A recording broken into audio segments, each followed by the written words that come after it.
নমস্কার, সবাইকে বলতে চাই আঙিনায় স্বাগতম। আমি যেহেতু বলতে চাই তাই বলছি, আপনারাও তেমন শুনতে চাইলেই শুনবেন। প্রসঙ্গে আসি। এটা আমাদের এক ধরনের বদভ্যাস। আমরা অন্যকে খেপিয়ে বা অপ্রস্তুত করে মনের মধ্যে এক অদ্ভুত আনন্দ পাই। এই অদ্ভুত আনন্দ প্রাপ্তির একটা চিরাচরিত পন্থা হিসেবে আমরা অন্যকে ব্যঙ্গ নামে ডেকে বা তাকে ছোট করে আমরা আনন্দ পাই। ব্যঙ্গ নামে যিনি ডাকছেন তিনি হয়তো আনন্দ পাচ্ছেন ঠিকই, কিন্তু যাকে ডাকছেন সেই মানুষটা হয়তো ক্ষতবিক্ষত হচ্ছে প্রতিনিয়ত। এই যে ব্যঙ্গ নাম এর ইতিহাস যদি আমরা চিন্তা করি, নামকরণের ইতিহাস, সেই ইতিহাসটা আমরা দেখব খুবই সাধারণ।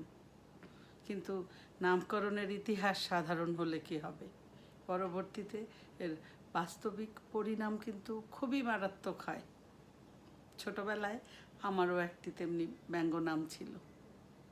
আমি আমার ব্যঙ্গ নামকরণের ইতিহাস আপনাদের বলতে চাই। একদিন বন্ধুদের সাথে আমি খেলছিলাম। আমাদের এলাকারই পঞ্চুদা নামক এক ব্যক্তি, উনি আমাকে বললেন যে এক গ্লাস জল এনে দিতে।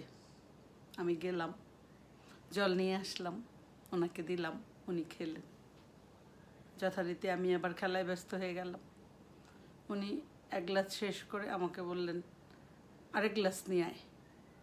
তো বাচ্চা সুলভ যে মনোভাব, সে কারণে আমি খেলতে খেলতে ওনাকে বললাম, পারবো না। উনি বললেন, ও অঙ্গি। আমার কপাল এতই ভালো ছিল, সেখানে তখন আমার ছোট কাকা ছিলেন দণ্ডায়মান। এরপর আমার এই ব্যঙ্গ নামের প্রচার প্রসার নিয়ে আমাকে আর ভাবতে হয়নি। এটা দিক বিদিকে ছড়িয়ে পড়লো আমার নাম অঙ্গি।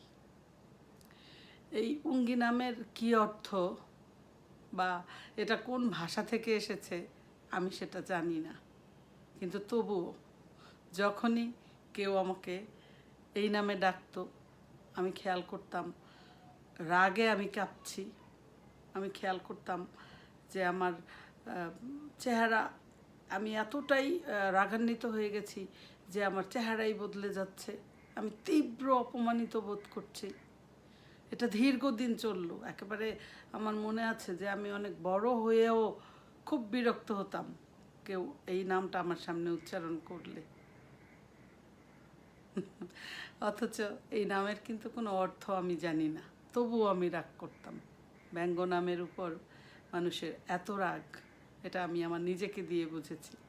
তো সেই সময় আমাদের এলাকার এমন কোনো মানুষ ছিল না, এমন কেউ ছিল না যার এরকম ব্যঙ্গ নাম নেই। ম্যাক্সিমাম মানুষেরই এরকম ব্যঙ্গ নাম ছিল।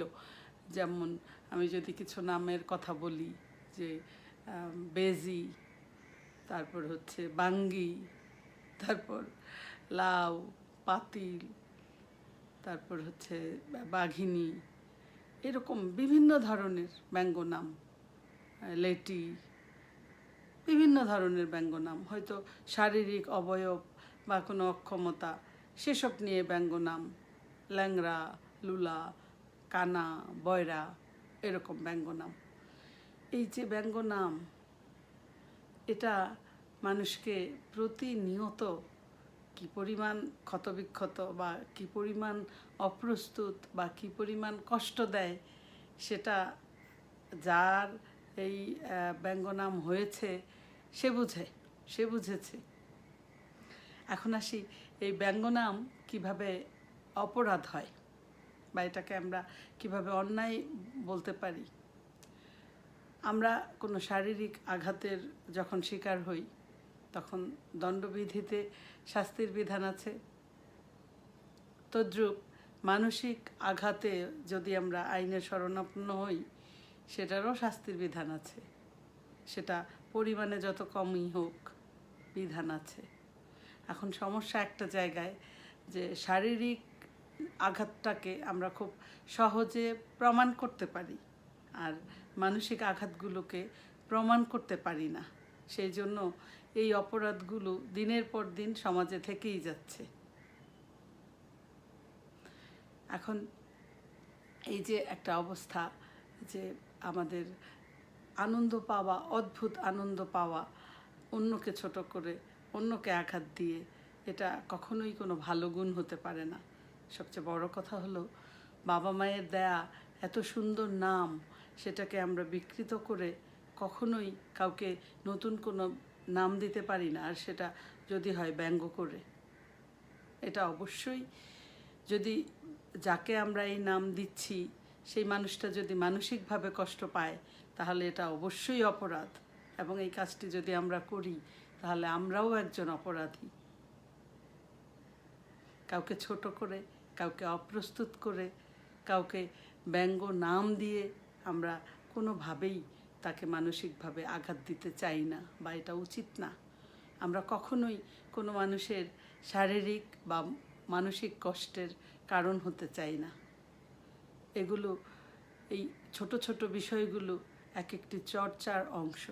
এই চর্চাগুলোই একদিন আমাদেরকে মানবিক করে তুলবে।